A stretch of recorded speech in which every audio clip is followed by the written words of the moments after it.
नमस्कार, स्वागत है आपका दोस्तों। बृहस्पतिवार अंडस्को कथा बृहस्पति देव बृहस्पतिवार व्रत कथा। बृहस्पतिवार व्रत महात्म्य एवं विधि। इस व्रत को करने से समस्त ये पूर्ण होती है और बृहस्पति महाराज प्रसन्न होते हैं। धन, विघा, पुत्र तथा मनोवांछित फल की प्राप्ति होती है। परिवार में सुख तथा शांति रहती है। इसलिए यह व्रत सर्वश्रेष्ठ और अतिफलदायक है। इस व्रत में केले का पूजन ही करें। कथा और पूजन के समय मन, कर्म और वचन से शुद्ध होकर मनोकामना पूर्ति के लिए बृहस्पति देव से प्रार्थना करनी चाहिए। दिन में एक समय ही भोजन करें। भोजन चने की दाल आदि का करें। नमक नए, पीले वस्त्र पहने, पीले फलों का प्रयोग करें, पीले चंदन से पूजन करें। पूजन के बाद भगवान बृहस्पति की कथा सुननी चाहिए। बृहस्पतिवार व्रत कथा प्राचीन समय की बात है। एक बड़ा प्रतापी तथा दानी राजा था। वो प्रत्येक गुरुवार को व्रत रखता एवं पूजा करता था। यह उसकी रानी को अच्छा न लगता। न वो व्रत करती और न ही किसी को एक पैसा दान में देती। राजा को भी ऐसा करने से मना किया करती। एक समय की बात है कि राजा शिकार खेलने वन को चले। घर पर रानी और दासी थी। उस समय गुरु बृहस्पति साधु का रूप धारण कर राजा के दरवाजे पर भिक्षा मांगने आए।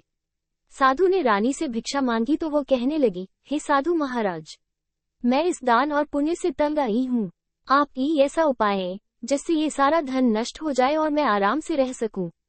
साधु रूपी बृहस्पति देव ने कहा, हे देवी, तुम बड़ी विचित्र हो। संतान और धन से भी ये दुखी होता है। अगर तुम्हारे पास धन अधिक है तो इसे शुभ कार्यों में लगाओ जिससे तुम्हारे दोनों लोग सुधरे। परंतु साधु की इन बातों से रानी खुश नहीं हुई।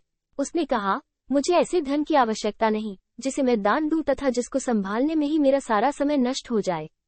साधु ने कहा, यदि तुम्हारी ऐसी इच्छा है तो जैसा मैं तुम्हें बताता हूँ तुम वैसा ही करना। बृहस्पतिवार के दिन तुम घर को गोबर से लीपना, अपने केशों को पीली मिट्टी से धोना, केशों को धोते समय स्नान करना, राजा से हजामत बनाने को कहना, भोजन में मांस मदिरा खाना, कपड़ा धोबी के यहाँ धुलने डालना। इस प्रकार 7 बृहस्पतिवार करने से तुम्हारा समस्त धन नष्ट हो जाएगा। इतना कहकर साधु बने बृहस्पति देव अंतर्धान हो गए। साधु के कहे अनुसार करते रानी को केवल 3 बृहस्पतिवार ही बीते थे कि उसकी समस्त धन संपत्ति नष्ट हुई। भोजन के लिए परिवार तरसने लगा। एक दिन राजा रानी से बोला, हे रानी, तुम यही रहो, मैं दूसरे देश को जाता हूँ, क्योंकि यहाँ पर मुझे सभी जानते हैं। इसलिए मैं ये छोटा कार्य नहीं कर सकता। ऐसा कहकर राजा परदेश चला गया। वहाँ वो जंगल से लकड़ी काट कर लाता और शहर में बेचता। इस तरह वो अपना जीवन व्यतीत करने लगा। इधर राजा के बिना रानी और दासी दुखी रहने लगी। एक समय जब रानी और दासियों को 7 दिन बिना भोजन के रहना पड़ा तो रानी ने अपनी दासी से कहा, हे दासी, पास ही के नगर में मेरी बहन रहती है। वो बड़ी धनवान है। तू उसके पास जा और कुछ ले आ ताकि थोड़ा बहुत गुजर बसर होए। दासी रानी की बहन के पास आई। उस दिन बृहस्पतिवार था। रानी का बहन उस समय बृहस्पतिवार की कथा सुन रही थी। दासी ने रानी की बहन को अपनी रानी का संदेश दिया, लेकिन रानी की बहन ने ये उत्तर नहीं दिया। जब दासी को रानी की बहन से ये उत्तर नहीं मिला तो वो बहुत दुखी हुई। उसे क्रोध भी आया। दासी ने वापस आकर रानी को सारी बात बता दी। सुनकर रानी ने अपने भाग्य को कोसा। उधर रानी की बहन ने सोचा कि मेरी बहन की दासी ही थी, परंतु मैं उससे नहीं बोली, इससे वो बहुत दुखी ही होगी। कथा सुनकर और पूजन समाप्त कर वो अपनी बहन के घर आई और कहने लगी, हे बहन, मैं बृहस्पतिवार का व्रत कर रही थी। तुम्हारी दासी ही, परंतु जब तक कथा होती है तब तक न उठते हैं और न बोलते हैं, इसीलिए मैं नहीं बोली। कहो, दासी क्यों ही थी? ऐसा कहते कहते रानी की आंखें भर गई। उसने दासियों समेत भूखा रहने की बात भी अपनी बहन को बता दी। रानी की बहन बोली, बहन देखो, बृहस्पति देव भगवान सबकी मनोकामना पूर्ण करते हैं। देखो, शायद तुम्हारे घर में अनाज रखा हो। ये सुनकर दासी घर के अंदर ही तो वहाँ उसे एक घड़ा अनाज का भरा मिल गया। उसे बड़ी हैरानी ही, क्योंकि उसे एक एक बर्तन देख लिया था। उसने बाहर आकर रानी को बताया। दासी रानी से कहने लगी, हे रानी, जब हमको भोजन नहीं मिलता तो हम व्रत ही तो करते हैं, इसलिए क्यों न इनसे व्रत और कथा की विधि पूछ ली जाए, हम भी व्रत किया करेंगे। दासी के कहने पर रानी ने अपनी बहन से बृहस्पतिवार व्रत के बारे में पूछा। उसकी बहन ने बताया, बृहस्पतिवार के व्रत में चने की दाल और मुनक्का से विष्णु भगवान का केले की जड़ में पूजन करें तथा दीपक जलाएं, पीला भोजन करें तथा कथा सुने। इससे गुरु भगवान प्रसन्न होते हैं, मनोकामना पूर्ण करते हैं।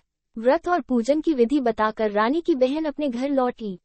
रानी और दासी दोनों ने निश्चय किया कि बृहस्पति देव भगवान का पूजन जरूर करेंगे। 7 रोज बाद जब बृहस्पतिवार आया तो उन्होंने व्रत रखा। गुड़साल में जाकर चना और गुड़ बीनी तथा उसकी दाल से केले की जड़ तथा विष्णु भगवान का पूजन किया। अब पीला भोजन कहाँ से? दोनों बड़ी दुखी, परंतु उन्होंने व्रत किया था इसलिए बृहस्पति देव भगवान प्रसन्न थे। एक साधारण व्यक्ति के रूप में वे 2 थालों में सुंदर पीला भोजन लेकर और दासी को देकर बोले, हे दासी, ये भोजन तुम्हारे लिए और तुम्हारी रानी के लिए है, इसे तुम दोनों ग्रहण करना। दासी भोजन पाकर बहुत प्रसन्न हुई। उसने रानी को सारी बात बताई। उसके बाद से वे प्रत्येक बृहस्पतिवार को गुरु भगवान का व्रत और पूजन करने लगी। बृहस्पति भगवान की कृपा से उनके पास धन हो गया, परंतु रानी फिर पहले की तरह आलस्य करने लगी। तब दासी बोली, देखो रानी, तुम पहले भी इस प्रकार आलस्य करती थी, तुम्हें धन के रखने में कष्ट होता था, इस कारण सभी धन नष्ट हो गए। तो भगवान की कृपा से धन मिला है तो फिर तुम्हें आलस्य होता है। बड़ी मुसीबतों के बाद हमने ये धन पाया है, इसलिए हमें दान पुण्य करना चाहिए। अब तुम भूखे मनुष्यों को भोजन कराओ, प्याव लगवाओ, ब्राह्मणों को दान दो, कुआं तालाब बावड़ी आदि का निर्माण कराओ, मंदिर पाठशाला बनवाकर ज्ञान दान दो, कुंवारियों का विवाह हो अर्थात धन को शुभ कार्यों में खर्च करो, जिससे तुम्हारे कुल का यश बढ़े तथा स्वर्ग प्राप्त हो और पितर प्रसन्न हो। दासी की बात मानकर रानी शुभ कर्म करने लगी। उसका यश फैलने लगा। एक दिन रानी और दासी आपस में विचार करने लगी कि न जाने राजा किस दशा में होंगे, उनकी ही खोज खबर भी नहीं है।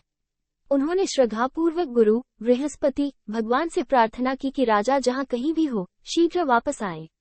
उधर राजा परदेश में बहुत दुखी रहने लगा। वो प्रतिदिन जंगल से लकड़ी बीनकर लाता और उसे शहर में बेचकर अपने दुखी जीवन को बड़ी कठिनता से व्यतीत करता। एक दिन दुखी हो, अपनी पुरानी बातों को याद करके वो रोने लगा और उदास हो गया। उसी समय राजा के पास बृहस्पति देव साधु के वेश में आकर बोले, हे लकड़हारे, तुम इस सुनसान जंगल में किस चिंता में बैठे हो, मुझे ये सुन राजा के नेत्रों में जल भर आया। साधु की वंदना कर राजा ने अपनी संपूर्ण कहानी सुना दी। महात्मा दयालु होते हैं। वे राजा से बोले, हे राजा, तुम्हारी पत्नी ने बृहस्पति देव के प्रति अपराध किया था, जिसके कारण तुम्हारी ये दशा आई। अब तुम चिंता मत करो, भगवान तुम्हें पहले से अधिक धन देंगे। देखो, तुम्हारी पत्नी ने बृहस्पतिवार का व्रत प्रारंभ कर दिया है। अब तुम भी बृहस्पतिवार का व्रत करके चने की दाल व गुड़ जल के लोटे में डालकर केले का पूजन करो। फिर कथा कहो या सुनो, भगवान तुम्हारी सब ओं को पूर्ण करेंगे। साधु की बात सुनकर राजा बोला, हे प्रभु, लकड़ी बेचकर तो इतना पैसा ही नहीं बचता जिससे भोजन के उपरांत कुछ बचा सकूं। मैंने रात्रि में अपनी रानी को व्याकुल देखा है। मेरे पास ई साधन नहीं जिससे उसका समाचार जान सकूं।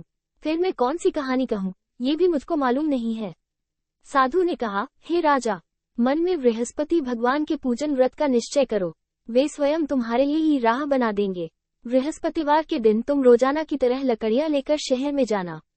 तुम्हें रोज से दुगुना धन मिलेगा, जिससे तुम भलीभांति भोजन कर लोगे तथा बृहस्पति देव की पूजा का सामान भी आ जाएगा। जो तुमने बृहस्पतिवार की कहानी के बारे में पूछा है वो इस प्रकार है। बृहस्पति देव की कहानी प्राचीन काल में एक बहुत ही निर्धन ब्राह्मण था। उसके ही संतान न थी। वो नित्य पूजा पाठ करता, उसकी स्त्री न स्नान करती और न किसी देवता का पूजन करती। इस कारण ब्राह्मण देवता बहुत दुखी रहते थे। भगवान की कृपा से ब्राह्मण के यहाँ एक कन्या उत्पन्न हुई। कन्या बड़ी होने लगी। प्रातः स्नान करके वो भगवान विष्णु का जप करती, बृहस्पतिवार का व्रत भी करने लगी। पूजा पाठ समाप्त कर पाठशाला जाती तो अपनी मुट्ठी में जौ भर के ले जाती और पाठशाला के मार्ग में डालती जाती। लौटते समय वही जौ स्वर्ण के हो जाते तो उनको बीनकर घर ले आती। एक दिन वो बालिका सूप में उन सोने के जौ को फटक कर साफ कर रही थी कि तभी उसकी माँ ने देख लिया और कहा कि हे बेटी, सोने के जौ को फटकने के लिए सोने का सूप भी तो होना चाहिए। दूसरे दिन गुरुवार था। कन्या ने व्रत रखा और बृहस्पति देव से सोने का सूप देने की प्रार्थना की। बृहस्पति देव ने उसकी प्रार्थना स्वीकार कर ली। रोजाना की तरह वो कन्या जौ फैलाती ही पाठशाला चली। पाठशाला से लौटकर जब वो जौ बीन रही थी तो बृहस्पति देव की कृपा से उसे सोने का सूप मिला। उसे वो घर ले आई और उससे जौ साफ करने लगी, परंतु उसकी माँ का वही ढंग रहा। एक दिन की बात है, कन्या सोने के सूप में जब जौ साफ कर रही थी, उस समय उस नगर का राजकुमार वहां से निकला। कन्या के रूप और कार्य को देखकर वो उस पर मोहित हो गया। राजमहल आकर वो भोजन तथा जल त्याग कर उदास होकर लेट गया। राजा को जब राजकुमार दघारा अन्न जल त्यागने का समाचार ज्ञात था तो अपने मंत्रियों के साथ वो अपने पुत्र के पास गया और कारण पूछा। राजकुमार ने राजा को उस लड़की के घर का पता भी बता दिया। मंत्री उस लड़की के घर गया। मंत्री ने ब्राह्मण के समक्ष राजा की ओर से निवेदन किया। कुछ ही दिन बाद ब्राह्मण की कन्या का विवाह राजकुमार के साथ संपन्न हो गया। कन्या के घर से जाते ही ब्राह्मण के घर में पहले की भांति गरीबी का निवास हो गया। एक दिन दुखी होकर ब्राह्मण अपनी पुत्री से मिलने गए। बेटी ने पिता की अवस्था को देखा और अपनी मां का हाल पूछा। ब्राह्मण ने सभी हाल कह सुनाया। कन्या ने बहुत सा धन देकर अपने पिता को विदा कर दिया, लेकिन कुछ दिन बाद फिर वही हाल हो गया। ब्राह्मण फिर अपनी कन्या के यहाँ गया और सभी हाल कहा तो पुत्री बोली, हे पिताजी, आप माताजी को यहाँ लिवाओ, मैं उन्हें वो विधि बता दूंगी जिससे गरीबी दूर हुए। ब्राह्मण देवता अपनी स्त्री को साथ लेकर अपनी पुत्री के पास राजमहल पहुंचे तो पुत्री अपनी माँ को समझाने लगी, हे माँ, तुम प्रातःकाल स्नानादि करके विष्णु भगवान का पूजन करो तो सब दरिद्रता दूर होएगी। परंतु उसकी माँ ने उसकी एक भी बात नहीं मानी। वो प्रातःकाल उठकर अपनी पुत्री की बची झूठन को खा लेती थी। एक दिन उसकी पुत्री को बहुत गुस्सा आया। उसने अपनी माँ को एक कोठरी में बंद कर दिया। प्रातः उसे स्नानादि करा के पूजा पाठ करवाया तो उसकी माँ की बुद्धि ठीक हुई। इसके बाद वो नियम से पूजा पाठ करने लगी और प्रत्येक बृहस्पतिवार को व्रत करने लगी। इस व्रत के प्रभाव से मृत्यु के बाद वह स्वर्ग को गई। वो ब्राह्मण भी सुखपूर्वक इस लोक का सुख भोग कर स्वर्ग को प्राप्त। इस तरह कहानी कहकर साधु बने देवता वहां से लोप हो गए। धीरे धीरे समय व्यतीत होने पर फिर बृहस्पतिवार का दिन आया। राजा जंगल से लकड़ी काटकर शहर में बेचने गया। उसे उस दिन और दिनों से अधिक धन मिला। राजा ने चना, गुड़ आदि लाकर बृहस्पतिवार का व्रत किया। उस दिन से उसके सभी क्लेश दूर रहे। परंतु जब अगले गुरुवार का दिन आया तो वो बृहस्पतिवार का व्रत करना भूल गया। इस कारण बृहस्पति भगवान नाराज हुए। उस दिन उस नगर के राजा ने विशाल यज्ञ का आयोजन किया था तथा अपने समस्त राज्य में घोषणा करवा दी कि सभी मेरे यहाँ भोजन करने आवे, किसी के घर चूल्हा न जले। इस आज्ञा को जो न मानेगा उसको फांसी दे दिएगी। राजा की आज्ञानुसार राज्य के सभी वासी राजा के भोज में सम्मिलित थे, लेकिन लकड़हारा कुछ देर से पहुंचा, इसलिए राजा उसको अपने साथ महल में ले। जब राजा लकड़हारे को भोजन करा रहे थे तो रानी की दृष्टि उस खूंटी पर पड़ी जिस पर उसका हार लटका आ था। उसे हार खूंटी पर लटका ही नहीं दिया। रानी को निश्चय हो गया कि मेरा हार इस लकड़हारे ने चुरा लिया है। उसी समय सैनिक बुलवाकर उसको जेल में डलवा दिया। लकड़हारा जेल में विचार करने लगा कि न जाने कौन से पूर्वजन्म के कर्म से मुझे ये दुख प्राप्त है, और जंगल में मिले साधु को याद करने लगा।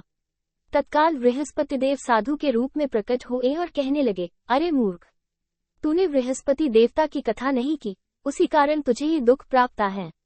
अब चिंता मत कर, बृहस्पतिवार के दिन जेलखाने के दरवाजे पर तुझे 4 पैसे पड़े मिलेंगे, उनसे तू बृहस्पतिवार की पूजा करना तो तेरे सभी कष्ट दूर हो जाएंगे। अगले बृहस्पतिवार उसे जेल के दरगाह पर 4 पैसे मिले। राजा ने पूजा का सामान मंगवाकर कथा कही और प्रसाद बांटा। उसी रात्रि में बृहस्पतिदेव ने उस नगर के राजा को स्वप्न में कहा, हे राजा, तूने जिसे जेल में बंद किया है उसे कल छोड़ देना, वो निर्दोष है। राजा प्रातःकाल उठा और खूंटी पर हार टंगा देखकर लकड़हारे को बुलाकर क्षमा मांगी तथा राजा के योग्य सुंदर वस्त्र आभूषण भेंट कर उसे विदा किया। गुरुदेव की आज्ञानुसार राजा अपने नगर को चल दिया। राजा जब नगर के निकट पहुंचा तो उसे बड़ा ही आश्चर्य आया। नगर में पहले से अधिक बाग, तालाब और तथा बहुत सी मंदिर आदि बने थे। राजा ने पूछा कि यह किसका बाग और धर्मशाला है। तब नगर के सब लोग कहने लगे कि यह सब रानी और दासी दघारा बनवाए है। राजा को आश्चर्य और गुस्सा भी आया कि उसकी अनुपस्थिति में रानी के पास धन कहाँ से आया होगा। जब रानी ने ये खबर सुनी कि राजा आ रहे हैं तो उसने अपनी दासी से कहा, हे दासी, देख, राजा हमको कितनी बुरी हालत में छोड़ गए थे। वो हमारी ऐसी हालत देखकर लौट न आए, इसलिए तू दरवाजे पर खड़ी हो जा। रानी की आज्ञानुसार दासी दरवाजे पर खड़ी हुई और जब राजा आए तो उन्हें अपने साथ महल में लिवाई। तब राजा ने क्रोध करके अपनी तलवार निकाली और पूछने लगा, बताओ, ये धन तुम्हें कैसे प्राप्त है। तब रानी ने सारी कथा कही। राजा ने निश्चय किया कि मैं रोजाना दिन में 3 बार कहानी कहा करूंगा और रोज व्रत किया करूंगा। अब हर समय राजा के दुपट्टे में चने की दाल बंधी रहती तथा दिन में 3 बार कथा कहता। एक रोज राजा ने विचार किया कि चलो अपनी बहन के यहाँ हो आऊं। इस तरह का निश्चय कर राजा घोड़े पर सवार हो अपनी बहन के यहाँ चल दिया। मार्ग में उसने देखा कि कुछ आदमी एक मुर्दे को लिए जा रहे हैं। उन्हें रोककर राजा कहने लगा, अरे भाइयों, मेरी बृहस्पतिवार की कथा सुन लो। वे बोले, लो, हमारा तो आदमी मर गया है, इसको अपनी कथा की पड़ी है। परंतु कुछ आदमी बोले, अच्छा कहो, हम तुम्हारी कथा भी सुनेंगे। राजा ने दाल निकाली और कथा कहनी शुरू कर दी। जब कथा आधी ही तो मुर्दा हिलने लगा और जब कथा समाप्त हुई तो राम राम करके वो मुर्दा खड़ा हो गया। राजा आगे बढ़ा। उसे चलते चलते शाम हुई। आगे मार्ग में उसे एक किसान खेत में हल चलाता मिला। राजा ने उससे कथा सुनने का आग्रह किया, लेकिन वो नहीं माना। राजा आगे चल पड़ा। राजा के हटते ही बैल पछाड़ खाकर गिरे तथा किसान के पेट में बहुत जोर से दर्द होने लगा। उसी समय किसान की माँ रोटी लेकर आई। उसने जब देखा तो अपने पुत्र से सब हाल पूछा। बेटे ने सभी हाल बता दिया। बुढ़िया दौड़ दौड़ी उस घुड़सवार के पास पहुंची और उससे बोली, मैं तेरी कथा सुनूंगी, तो अपनी कथा मेरे खेत पर ही चलकर कहना। राजा ने लौटकर बुढ़िया के खेत पर जाकर कथा कही, जिसके सुनते ही बैल खड़े हो गए तथा किसान के पेट का दर्द भी बंद हो गया। राजा अपनी बहन के घर पहुंच गया। बहन ने ई की खूब मेहमानी की। दूसरे रोज प्रातःकाल राजा जागा तो वो देखने लगा कि सब लोग भोजन कर रहे हैं। राजा ने अपनी बहन से जब पूछा, ऐसा ई मनुष्य है जिसने भोजन नहीं किया हो, जो मेरी बृहस्पतिवार की कथा सुन ले। बहन बोली, हे भैया, ये देश ऐसा ही है, यहाँ लोग पहले भोजन करते हैं, बाद में अन्य काम करते हैं। फिर वो एक कुम्हार के घर ही, जिसका लड़का बीमार था। उसे मालूम आ कि उसके यहाँ 3 दिन से किसी ने भोजन नहीं किया है। रानी ने अपने ई की कथा सुनने के लिए कुम्हार से कहा। वो तैयार हो गया। राजा ने जाकर बृहस्पतिवार की कथा कही, जिसको सुनकर उसका लड़का ठीक हो गया। अब तो राजा को प्रशंसा होने लगी। एक दिन राजा ने अपनी बहन से कहा, हे बहन, मैं अब अपने घर जाऊंगा, तुम भी तैयार हो। राजा की बहन ने अपनी सास से अपने ई के साथ जाने की आज्ञा मांगी। सास बोली, हाँ चली जा, मगर अपने लड़कों को मत ले जाना, क्योंकि तेरे ई के ई संतान नहीं होती है। बहन ने अपने ई से कहा, हे या, मैं तो चलूंगी, मगर ई बालक नहीं जाएगा। अपनी बहन को भी छोड़कर दुखी मन से राजा अपने नगर को लौट आया। राजा ने अपनी रानी से सारी कथा ई और बिना भोजन किए वो शैया पर लेट गया। रानी बोली, हे प्रभु, बृहस्पतिदेव ने हमें सब कुछ दिया है, वे हमें संतान अवश्य देंगे। उसी रात बृहस्पतिदेव ने राजा को स्वप्न में कहा, हे राजा, उठ, सभी सोच त्याग दे, तेरी रानी गर्भवती है। राजा को ये जानकर बड़ी खुशी हुई। 9वें महीने रानी के गर्भ से एक सुंदर पुत्र पैदा तब राजा बोला, हे रानी, स्त्री बिना भोजन के रह सकती है, परंतु बिना कहे नहीं रह सकती। जब मेरी बहन आए तो तुम उससे कुछ मत कहना। रानी ने हाँ कर दी। जब राजा की बहन ने ये शुभ समाचार सुना तो वो बहुत खुश हुई तथा ई लेकर अपने ई के यहाँ आई। रानी ने तब उसे आने का उलाहना दिया। जब ई अपने साथ ला रहे थे तब टाल ई उनके साथ न ई और आज अपने आप ही भागी भागी बिना ए आई। तो राजा की बहन बोली, भाई, मैं इस प्रकार न कहती तो तुम्हारे घर औलाद कैसे होती। बृहस्पतिदेव सभी ये पूर्ण करते हैं। जो सद्भावना पूर्वक बृहस्पतिवार का व्रत करता है एवं कथा पढ़ता है अथवा सुनता है और दूसरों को सुनाता है, बृहस्पतिदेव उसकी सभी ये पूर्ण करते हैं, उनकी सदैव रक्षा करते हैं। जो संसार में सद्भावना से गुरुदेव का पूजन एवं व्रत सच्चे हृदय से करते हैं, उनकी सभी ये वैसे ही पूर्ण होती है। जैसी सच्ची भावना से रानी और राजा ने बृहस्पतिदेव की कथा का गुणगान किया, तो उनकी सभी ये बृहस्पतिदेव जी ने पूर्ण की। अनजाने में भी बृहस्पतिदेव की उपेक्षा न करें, ऐसा करने से सुख शांति नष्ट हो जाती है। इसलिए सबको कथा सुनने के बाद प्रसाद लेकर जाना चाहिए। हृदय से उनका मनन करते हुए जयकारा बोलना चाहिए। इति श्री बृहस्पतिवार व्रत कथा। आरती बृहस्पति देवता की जय। बृहस्पति देवा ऊ जय बृहस्पति देवा। छिन छिन भोग ऊ कदली फल मेवा, तुम पूर्ण परमात्मा, तुम अंतर्यामी। जगत पिता जगदीश्वर, तुम सबके स्वामी, चरणामृत निज निर्मल, सब पातक हरता, सकल मनोरथ दायक, कृपा करो भरता तन मन धन अर्पण कर, जो जन शरण पड़े। प्रभु प्रकट तब होकर, आकर दघार खड़े, दीनदयाल दयानिधि, भक्तन हितकारी। पाप दोष सब हारता, भव बंधन हारी, सकल मनोरथ दायक, सब संशय हारो। विषय विकार मिटाओ, संतन सुखकारी, जो ई आरती तेरी प्रेम सहित गावे। जेठानंद आनंद कर, सो निश्चय पावे, सब बोलो विष्णु भगवान की जय। बोलो बृहस्पतिदेव भगवान की जय। देवताओं के गुरुदेव बृहस्पति को कुंडली में शुभ कैसे बनाएं? आइए जाने सरल उपाय। नीचे लिखे मंत्र का उच्चारण कम से कम 108 बार करें। एकाक्षरी बीज मंत्र, ओम बृन बृहस्पति नमः। दान सामग्री, पीला वस्त्र, स्वर्ण, पुखराज, हल्दी की गांठ, गाय का घी, चने की दाल, केसर, पीले पुष्प, पीले फल। उक्त सामग्री को वस्त्र में बांधकर उसकी पोटली बनाएं, तत्पश्चात उसे मंदिर में अर्पण करें अथवा बहते जल में प्रवाहित करें। उम्मीद है कि आपको ये जानकारी अच्छी लगी होगी। वीडियो को लाइक जरूर करें, कमेंट में जय मां लक्ष्मी जरूर लिखें, साथ ही चैनल को सब्सक्राइब करें। आप सभी को धन्यवाद।